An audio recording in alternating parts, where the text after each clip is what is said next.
ಕಾಂಗ್ರೆಸ್ನಲ್ಲಿ ತಾರಕಕ್ಕೇರಿದ ಪಟ್ಟದ ಪಗಡೆಯಾಟ, power politics ಹೊತ್ತಲ್ಲೇ tour politics ಕೂಡ ಶುರುವಾಗಿದೆ. ರೆಸಾರ್ಟ್ ಪಾಲಿಟಿಕ್ಸ್ಗೆ ರೆಡಿ ಆದ್ರ ಕೈ ಶಾಸಕರು.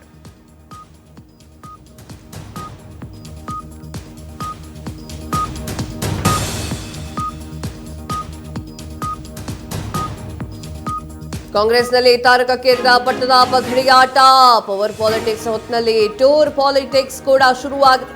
ರೆಸಾರ್ಟ್ ಪಾಲಿಟಿಕ್ಸ್ಗೆ ರೆಡಿ ಆದ್ರ ಕೈ ಶಾಸಕರು. 30 ರಿಂದ 35 ಶಾಸಕರ ವಿದೇಶ ಪ್ರವಾಸಕ್ಕೆ ಪ್ಲಾನ್ ಮಾಡಿಕೊಂಡಿರುವಂತದ್ದು. ಫೆಬ್ರವರಿ 16 ರಿಂದ ಮಾರ್ಚ್ 3ರವರೆಗೆ ಫಾರಿನ್ ಟೂರ್ ಪ್ಲಾನ್ ಮಾಡಿಕೊಂಡಿದ್ದ. ಪ್ರವಾಸದ ಮೂಲಕ ಶಾಸಕರ ವಿಶ್ವಾಸಗೊಳಿಸುವಂತಹ ಲೆಕ್ಕಾಚಾರ. ಡಿಕೆ ವಾಪಸ್ ಬಂದ ಬಳಿಕ ಕುರ್ಚಿ ಫೈಟ್ ಮತ್ತೆ ಜೋರಾಗಿ ನಡೆಯುತ್ತೆ. ಇಲ್ಲಿ ಡಿಕೆ ಶಿವಕುಮಾರ್ ಹಾಗೂ ಡಿಕೆ ಸುರೇಶ್ ಅವರು ನಿನ್ನೆ ದೆಹಲಿಗೆ ಹೋಗಿ ಅಲ್ಲಿ ಒಂದಿಷ್ಟು ಮಾತುಕತೆಯನ್ನ ನಡೆಸ್ತಾರೆ. ಎಲ್ಲರೂ ಹೇಳೋ ಪ್ರಕಾರ ಡಿಕೆ ಶಿವಕುಮಾರ್ ಅವರು ಹೋದ್ರು, ಕುರ್ಚಿ ಪಾಲಿಟಿಕ್ಸ್ ಬಗ್ಗೆ ಮಾತನಾಡಿದ್ರು, ಅದಕ್ಕೆ ಡಿಕೆ ಸುರೇಶ್ ಅವರು ಸಾಥ್ ಕೊಟ್ರು, ಎಲ್ಲ ಮಾತುಗಳನ್ನ ಕೇಳಿದ್ವಿ. ಆದರೆ ಹೈಕಮಾಂಡ್ ಅವರು ಡಿಕೆ ಶಿವಕುಮಾರ್ ಹಾಗೂ ಡಿಕೆ ಸುರೇಶ್ ಅವ್ರ ಮುಖ ನೋಡ್ಕೊಂಡು ಸಿದ್ದರಾಮಯ್ಯನ ಕುರ್ಚಿಯಿಂದ ಏಳಿಸಿ ಡಿಕೆ ಶಿವಕುಮಾರ್ ಅವರನ್ನು ಕೂರಿಸುವಷ್ಟು ಮುಟ್ಟಾಳ್ರಲ್ಲ ಅಂತ ಅಂದ್ಕೊಳ್ಳುತ್ತೇನೆ. ಇಲ್ಲಿ ಹೋಗ್ಬೇಕಾಗಿದ್ದು ಯಾರಾಗಿತ್ತು ಅಂದ್ರೆ ಡಿಕೆ ಶಿವಕುಮಾರ್ ಅವರು ಹಾಗೂ ಸಿದ್ದರಾಮಯ್ಯ ಅವರು. ಇವರೇ 2 ಜನ ಹೋಗ್ಬೇಕು. ಯಾಕಂದ್ರೆ ಸಿದ್ದರಾಮಯ್ಯ ಅವರು ಮನವೊಲಿಸಬೇಕು. ತದಾದ ನಂತರ ಕುರ್ಚಿಯಿಂದ ಇಳಿರಿ ಅಂತ ಹೇಳಿದ್ಮೇಲೆ ತಮಗೆ ಒಪ್ಪಿಗೆ ಇದ್ರೆ ಕುರ್ಚಿಯಿಂದ ಇಳಿಬೇಕು ಅವರು. ಇಲ್ಲಿ ಡಿ ಕೆ ಸುರೇಶ್ ಅವರು ಹೋಗಿ ಡಿ ಕೆ ಶಿವಕುಮಾರ್ ಹೋಗಿ ಮಾತಾಡಿ ಬರಬಹುದು ಹೊರತು ಡಿಸಿಷನ್ ಮೇಕಿಂಗ್ ಮಾಡ್ಕೊಂಡು ಬರಲಿಕ್ಕೆ ಸಾಧ್ಯ ಇಲ್ಲ. ಅತೀವ ಸಂತೋಷವನ್ನು ಕೂಡ ವ್ಯಕ್ತಪಡಿಸ್ತಾರೆ. ಕೊಟ್ಟಿರೋ ಮಾತು ಇನ್ನೇನು ಕೆಲವೇ ದಿನಗಳಲ್ಲಿ ಫಲ ಕೊಡುತ್ತೆ ಅನ್ನುವಂತಹ ರೀತಿಯಲ್ಲಿ ಟ್ವೀಟ್ಗಳನ್ನು ಮಾಡ್ತಾ ಇದ್ದಾರೆ. ಇಲ್ಲಿ ರೆಸಾರ್ಟ್ ಪಾಲಿಟಿಕ್ಸ್ ಶುರುವಾಗುತ್ತಾ ಎನ್ನುವಂತಹ ಪ್ರಶ್ನೆ ಮತ್ತೊಂದು ಕಡೆ ಎದ್ದಿದೆ. ರೆಸಾರ್ಟ್ ಪಾಲಿಟಿಕ್ಸ್ ಅಲ್ಲಿ ಡಿ ಕೆ ಶಿವಕುಮಾರ್ ಅವರನ್ನ ಬೆಂಬಲಿಸುವಂತಹ 30 ರಿಂದ 40 ಜನ ಶಾಸಕರು ವಿದೇಶಕ್ಕೆ ಹೋಗ್ತಾ ಇದ್ದಾರೆ. ಅಂದ್ರೆ ತಮ್ಮ ಬೆಂಬಲವನ್ನು ಆ ರೀತಿಯಾಗಿ ಸೂಚಿಸ್ತಾ ಇದ್ದಾರೆ. ಒಂದ್ ಕಡೆ ಸಿದ್ದರಾಮಯ್ಯ ಅವರು ಮೀಟಿಂಗ್ ಅನ್ನ ಮಾಡ್ತಾ ಕೂತ್ಕೊಂಡಿದ್ದಾರೆ. ಯಾವುದು ಪೂರ್ವಭಾವಿ ಸಭೆ.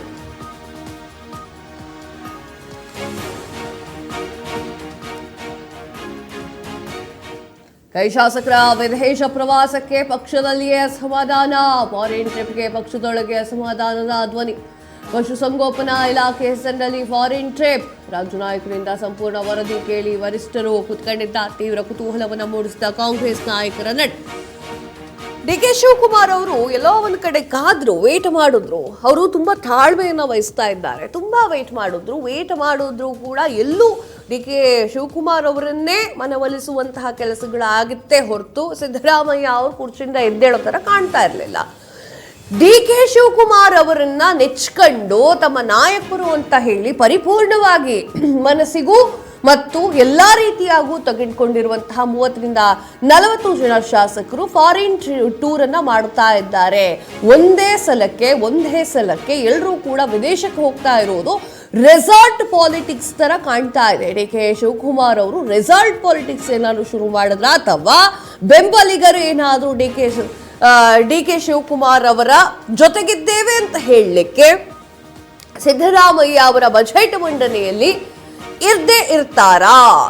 ಅಂದ್ರೆ ಸಿದ್ದರಾಮಯ್ಯ ಅವರ ಅಷ್ಟು ಒಂದು ಸಭೆಯಲ್ಲೂ ಕೂಡ ಗೈರಾಕಿ ಆರಾಮಾಗಿ ವಿದೇಶ ಪ್ರವಾಸವನ್ನ ಮಾಡ್ತಾ ಇದ್ದಾರೆ ಅನ್ನುವಂತಹ ಪ್ರಶ್ನೆ ಸರ್ವೇ ಸಾಮಾನ್ಯವಾಗಿ ಗೊತ್ತಾಗುತ್ತೆ. ಈಗ ಡಿ ಕೆ ಶಿವಕುಮಾರ್ ಅವರು ಒಂದು ಕಾಯನ್ನ ಹೊರಗಡೆ ಇಟ್ಟಾಯಿತು. ಅದಕ್ಕೆ ಚಕ್ಮೈಟ್ ಕೊಡುವಂತಹ ಜವಾಬ್ದಾರಿಯನ್ನ ಸಿದ್ದರಾಮಯ್ಯ ಇಟ್ಟುಕೊಂಡಿದ್ದಾರೆ. ಸಿದ್ದರಾಮಯ್ಯ ಅವರು ಆ ಪಡೆಯನ್ನ ಸೋಲಿಸ್ತಾರಾ? ಸಿದ್ದರಾಮಯ್ಯ ಅವರ ಮುಂದಿನ ಹೆಜ್ಜೆ ಏನು? ಅಥವಾ ಸಿದ್ದರಾಮಯ್ಯ ಅವರು ಹೈಕಮಾಂಡ್ ಕರೆಯೋವರೆಗೂ ಕಾಯ್ತಾ ಕೂತ್ಕೊಳ್ತಾರಾ ಅನ್ನೋದು ಪ್ರಶ್ನೆ. ಇದರ ಬಗ್ಗೆ ಮಾತನಾಡಲಿಕ್ಕೆ ಜೋಯಲ್ ಪ್ರತಿನಿಧಿ ದೂರವಾಣಿ ಸಂಪರ್ಕಕ್ಕೆ ಬಂದಿದ್ದಾರೆ.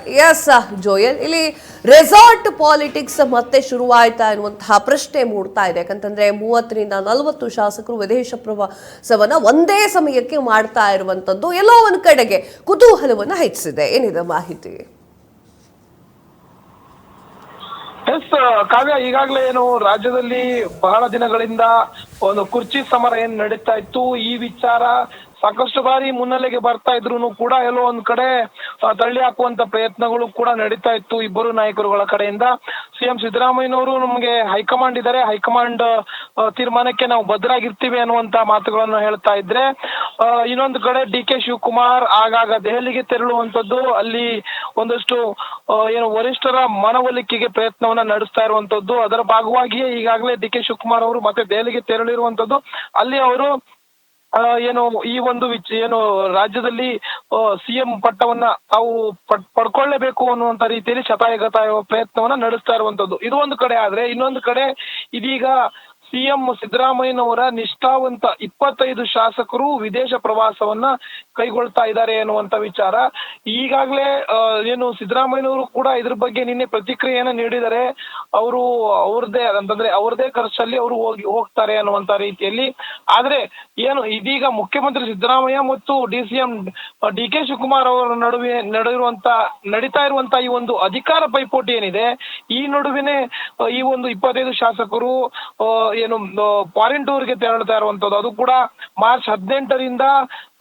ಫೆಬ್ರವರಿ 18ರಿಂದ ಮಾರ್ಚ್ 3ರವರೆಗೆ ಈ ಒಂದು ಪ್ರವಾಸವನ್ನ ಅವ್ರು ಕೈಗೊಳ್ಳುತ್ತಾರೆ. ಆಸ್ಟ್ರೇಲಿಯಾ ಮತ್ತು ನ್ಯೂಜಿಲೆಂಡ್ಗೆ ಅಧಿಕೃತವಾದಂತ ಪ್ರವಾಸಕ್ಕೆ ತೆರಳುತ್ತಾರೆ. ಅಲ್ಲಿ ಏನು ಅಧಿಕೃತ ಅಧ್ಯಯನ ಪ್ರವಾಸವನ್ನ ಅವರು ಕೈಗೊಳ್ಳಲಿದ್ದಾರೆ ಅನ್ನುವಂತ ವಿಚಾರ ಒಂದು ಕಡೆ. ಆದ್ರೆ ಇದರ ಹಿಂದೆ ಇರುವಂತಹ ರಾಜಕೀಯ ಉದ್ದೇಶ ಅಥವಾ ಈಗ ನಡೀತಾ ಇರುವಂತಹ ಕುರ್ಚಿ ಫೈಟ್ಗೆ ಪೂರಕವಾಗಿ ಯಾವ ರೀತಿಯಾದಂತಹ ಉದ್ದೇಶ ಇದೆ ಅನ್ನುವಂಥದ್ದು ತಿಳಿದು ಬಂದಿಲ್ಲ. ಆದ್ರೆ ಇನ್ನೊಂದು ಕಡೆ ಇದಕ್ಕೆ ಟಕ್ಕರ್ ಕೊಡುವಂತೆ ಅಥವಾ ಇದಕ್ಕೆ ಸಮಾನವಾಗಿ ಏನಾದ್ರೂ ಒಂದು ಪ್ರತಿತಂತ್ರವನ್ನ ಹೆಣಿಬೇಕು ಅಂತ DK ಬಣದವು ಕೂಡ ರೆಡಿ ಆಗಿರುವಂತದ್ದು. DK ಶಿವಕುಮಾರ್ ಅವರು ಏನ್ ದೆಹಲಿಯಲ್ಲಿ ಇದ್ದಾರೆ, ದೆಹಲಿಯಿಂದ ತೆರಳುತ್ತಾ ಇದ್ದಾರೆ. ಏನು ಬೆಂಗಳೂರಿಗೆ ವಾಪಸ್ ಆದ ಬಳಿಕ ಇಲ್ಲಿ ಏನು ರೆಸಾರ್ಟ್ ಪಾಲಿಟಿಕ್ಸ್ ನಡೆಸುವಂತಹ ಸಾಧ್ಯತೆಗಳು ಕೂಡ ಇದೆ. ಆ ನಿಟ್ಟಿನಲ್ಲಿ DK ಶಿವಕುಮಾರ್ ಅವರಿಗೆ ಆಪ್ತರಾಗಿರುವಂತಹ ಶಾಸಕರುಗಳೆಲ್ಲರೂ ಕೂಡ ರೆಸಾರ್ಟ್ ಅಲ್ಲಿ ಸೇರುವಂತಹ ಸಾಧ್ಯತೆಗಳಿದೆ. ಆ ನಿಟ್ಟಿನಲ್ಲಿ ಇದಕ್ಕೆ ಎಲ್ಲ ಸಿದ್ಧತೆಗಳು ನಡೆದಿದೆ ಅನ್ನುವಂಥದ್ದು ತಿಳಿದು ಬಂದಿರುವಂತಹ ವಿಚಾರ. ಆ ನಿಟ್ಟಿನಲ್ಲಿ ಇದೆಲ್ಲ ಗಮನಿಸ್ತಾ ಹೋದ್ರೆ ಎಲ್ಲೋ ಒಂದ್ ಕಡೆ ಫಾರಿನ್ ಟೂರ್ ವರ್ಸಸ್ ಈಗಾಗಲೇ ರೆಸಾರ್ಟ್ ಪಾಲಿಟಿಕ್ಸ್ ಅನ್ನುವಂತ ರೀತಿಯಲ್ಲಿ ಆಗ್ತಾ ಇರುವಂತದ್ದು. ಕಾದ್ ನೋಡ್ಬೇಕು ಕಾವ್ಯ. ಏನು ಅಂತಂದ್ರೆ ಈಗಲೇ ಈ ಒಂದು ವಿಚಾರಕ್ಕೆ ಮೇಜರ್ ಡೆವಲಪ್ಮೆಂಟ್ ಅನ್ನುವಂತ ರೀತಿಯಲ್ಲಿ ಇಲ್ಲ. ಯಾಕೆಂದ್ರೆ DK ಶಿವಕುಮಾರ್ ಅವರು ಯಾವಾಗ ಈ ಒಂದು ರೆಸಾರ್ಟ್ ಟೂರ್ ಅನ್ನ ಹಮ್ಮಿಕೊಳ್ತಾರೆ ಅಥವಾ ಶಾಸಕರಿಗೆ ಯಾವಾಗ ರೆಸಾರ್ಟ್ ಕರ್ಕೊಂಡು ಹೋಗ್ತಾರೆ, ಆಗ ಇನ್ನಷ್ಟು ಈ ಒಂದು ಬೆಳವಣಿಗೆ ಚುರುಕುಗೊಳ್ಳುತ್ತೆ. ಆಗ ಇದರ ಬಿಸಿ ಹೆಚ್ಚಾಗುತ್ತೆ. ಸದ್ಯಕ್ಕಂತೂ ಫಾರಿನ್ ಟೂರ್ಗೆ ಹೋಗ್ತಾ ಇರುವಂತದ್ದು ಏನು CM ಕಡೆ ಒಂದು 25 ಶಾಸಕರು, ಅದು ಕೂಡ ಅಧ್ಯಯನಕ್ಕಾಗಿ ಹೋಗ್ತಾ ಇದ್ದಾರೆ ಅನ್ನುವಂತ ವಿಚಾರ. ಆದ್ರೆ CM ಸಿದ್ದರಾಮಯ್ಯನವರು ನಿನ್ನೆ ಹೇಳುವಂತ ವಿಚಾರ, ಇವರು ಸ್ವಂತ ಖರ್ಚಲ್ಲಿ ಹೋಗ್ತಾ ಇದ್ದಾರೆ ಅನ್ನುವಂತ ವಿಚಾರ. ಕಾದ್ ನೋಡ್ಬೇಕು ಏನಾಗುತ್ತೆ ಅಂತ ಕಾವ್ಯ. ಎಸ್ ಜೋಯಲ್, ತಮ್ಮೆಲ್ಲ ಮಾಹಿತಿಗಾಗಿ ಧನ್ಯವಾದ.